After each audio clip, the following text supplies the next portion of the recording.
on that point that we ended last week, and that's where we want to start again this week. I don't want to go back over what I did last week, but I want to magnify and I want to underline and highlight the last part of that verse, the last part of verse 4. He said, making requests for you all, and I want to highlight with joy, with joy. And as I remembered Paul and looked at what he was saying, and as I think about us, I begin to think about how interceding, how praying for each other, how making requests for each other, just as it gave Paul joy, it should also give us joy. And that's where we'll start tonight.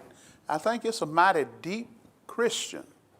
There's something spiritually deep about a Christian who has discovered joy, real joy, in making intercessions for others, who gets joy in interceding for their brothers and for their sisters. John MacArthur says that those who are obedient to the Holy Spirit, he says those persons will delight. Listen to the way he phrased it. Delight in the privilege of intercessory prayer. And intercessory prayer, interceding for others, is indeed a privilege. And if God has touched you, if God has put his hands on you and dealt with you in a deep way, then you will agree that interceding is a privilege, and you will, along with Paul, get joy out of that. Faithful and consistent and sincere intercession is much more than an obligation.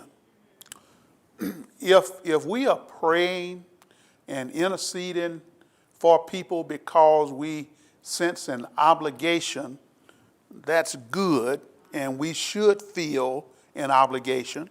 But John MacArthur lifted, and it sunk down into my heart that making intercession sincerely and sincerely praying is much more than obligation.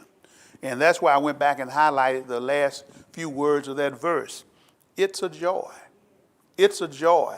And there's a, let me say it like this, there's a reward on earth if you discover that interceding is a joy and not just an obligation.